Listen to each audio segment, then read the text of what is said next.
Waldon, and I am the co-founder of Independence Through Grace Foundation. I've been with Independence Through Grace Foundation since its inception when we filed paperwork. And I'm Mike Butler. I'm the executive director. I've been kind of involved since its inception, but more so since 2022.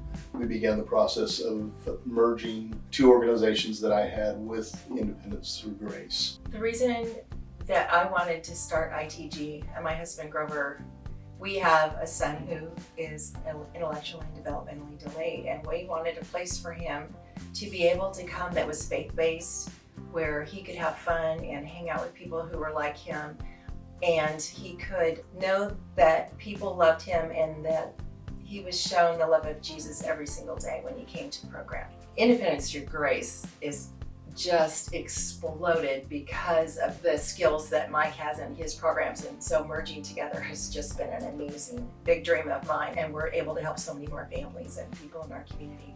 When we did finally begin to pull all of this together to where we could actually merge the organizations together, it was very simple to put together the ideas for what needed to be done, probably not fully expecting the amount of work that it would actually take.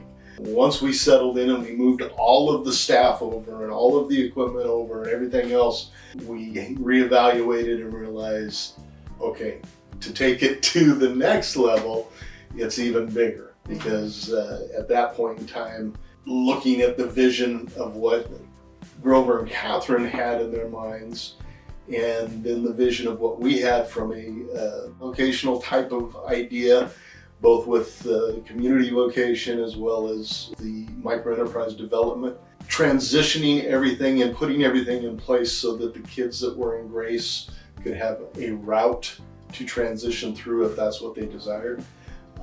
Definitely proved to be a daunting task. It was big, and so in the midst of that, and also making sure that we were compliant in the areas that we needed to be compliant in, and that we were still bringing the gospel to the kids. It was a lot of juggling, but the team that we were able to put together and that we were continuing to put together, it makes it so that it's, even through the hardships, everybody's kind of on the same track and the same way of thinking, and so it makes that process much more enjoyable.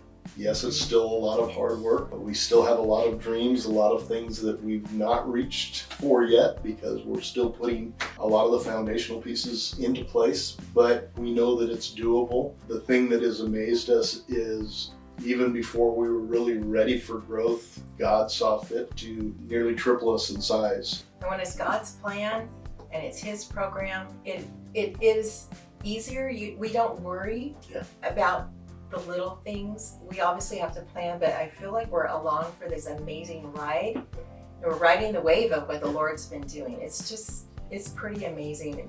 We see miracles all the time. All the time, we really do.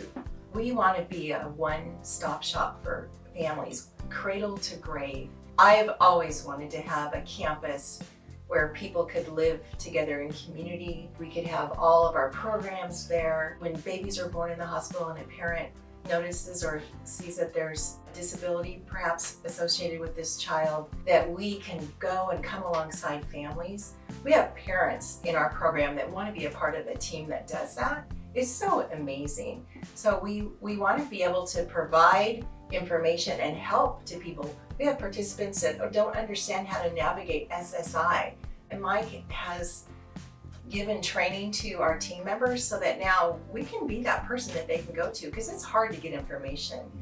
And so we want to be a place where people can come for information, whether they attend our program or not. For instance, our enrichment program, we just changed our whole model there with regard to what it costs someone. We decided we wanted to make it accessible to the entire community, so we did away with the cost, so people can just come free. That's because of our donors. We have an amazing donor base that allows us to do things of that nature. It allows us to be creative thinking as far as what does the future hold. And even beyond that, we see, because we're a faith-based organization, and we see the ability of those that we serve why not allow them to go into the mission field? The people with disabilities that we have here who are believers, there are thousands and thousands of kids with disabilities in other countries that have never heard the gospel. So why don't we just equip these individuals that have disabilities here and be able to send teams out to where they can minister to other people with disabilities in other countries? I think it's doable. I think it's possible.